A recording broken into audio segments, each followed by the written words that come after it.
नमस्ते। आज हम भारत के डिजिटल पेमेंट के बेताज बादशाह फोनपे की कहानी को समझने वाले हैं। ये सिर्फ एक ऐप नहीं है, ये एक ऐसी जबरदस्त ताकत है जो देश के लगभग आधे ऑनलाइन ट्रांजैक्शंस को कंट्रोल करती है। तो सवाल ये है कि फोनपे इस मुकाम तक पहुंचा कैसे और क्या ये अपनी बादशाहत बनाए रख सकता है? फोनपे की ताकत को समझना है तो चलिए शुरुआत करते हैं सिर्फ एक नंबर से 47%। जी हां, बिल्कुल सही। भारत में होने वाले हर 100 यूपीआई ट्रांजैक्शंस में से 47 अकेले फोनपे के जरिए होते हैं, मतलब लगभग आधा मार्केट। ये एक अकेला आंकड़ा ही हमें बताता है कि ये ऐप कितना बड़ा और कितना पावरफुल है। और यही दबदबा, यही मार्केट शेयर फोनपे को भारत का डिजिटल पेमेंट्स किंग बनाता है। और इस किंगडम की कीमत पूरे 12 अरब डॉलर। जी हां, ये वैल्यूएशन इसे भारत की सबसे कीमती कंपनियों में से एक बना देती है। तो सवाल यह है कि ये टाइटन आखिर बना कैसे? इस सवाल का जवाब छिपा है इसकी शुरुआत की कहानी में। तो चलिए जरा पीछे चलते हैं और देखते हैं कि इस विशाल कंपनी का जन्म हुआ कैसे। कहानी शुरू होती है 2015 में। 3 लोग जो पहले फ्लिपकार्ट में काम कर चुके थे, समीर निगम, राहुल चारी और बर्जीन इंजीनियर, एक आइडिया लेकर आए। लेकिन असली गेम चेंजर आया 2016 में, जब फ्लिपकार्ट ने ही से खरीद लिया। इस एक कदम ने फोनपे को सीधे ई-कॉमर्स की बड़ी दुनिया से जोड़ दिया और आज ये ग्लोबल जायंट वॉलमार्ट ग्रुप का हिस्सा है, जिसके पास ना सिर्फ पैसा है बल्कि पूरी दुनिया के बाजार की ताकत भी है। तो ठीक है, यूजर बेस बहुत बड़ा है, लेकिन सवाल यह है कि फोनपे आखिर पैसा कैसे कमाता है? इसका जवाब इसके मल्टी लेयर्ड बिजनेस मॉडल में है, जो सिर्फ पेमेंट करने से कहीं बहुत आगे जाता है। देखिए, हर बड़े बिजनेस की एक बुनियाद होती है। फोनपे के लिए वो बुनियाद हैं इसकी core services, UPI payments, bill payments और रिचार्ज। ये वो चीजें हैं जो करोड़ों लोगों को हर रोज इस ऐप पर खींच लाती हैं। इसी फाउंडेशन पर फोनपे ने अपना पूरा एम्पायर खड़ा किया है। लेकिन असली खेल तो यहां से शुरू होता है। फोनपे सिर्फ एक पेमेंट ऐप बनकर नहीं रुकना चाहता था। नहीं, उसने खुद को एक पूरे फाइनेंशियल मार्केट प्लेस में बदल दिया।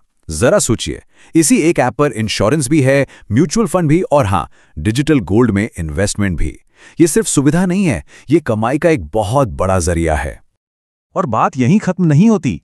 कंपनी छोटे बड़े दुकानदारों को पेमेंट सॉल्यूशंस देकर कमाती है, अपने इतने बड़े यूजर बेस को विज्ञापन दिखाकर कमाती है। और भविष्य का सबसे बड़ा दाव वो है लोन सर्विसेज, जो फिनटेक की दुनिया का शायद सबसे प्रॉफिटेबल बिजनेस हो सकता है। लेकिन रुकिए, कहानी में एक बड़ा ट्विस्ट है। इतनी सक्सेस के बावजूद फोनपे के लिए ये सिंहासन, ये ताज संभालना इतना आसान नहीं है। डोमिनेंस की इस लड़ाई में उसे कई फ्रंट पर एक साथ लड़ना पड़ रहा है। अब जरा कंपनी की फाइनेंशियल हेल्थ को देखिए। ये एक दो-धारी तलवार जैसी है। एक तरफ रेवेन्यू तो रॉकेट की स्पीड से बढ़ रहा है। फाइनेंशियल ईयर 24 के लगभग 3000 करोड़ से फाइनेंशियल ईयर 25 में 5000 करोड़ पार जाने का अनुमान है।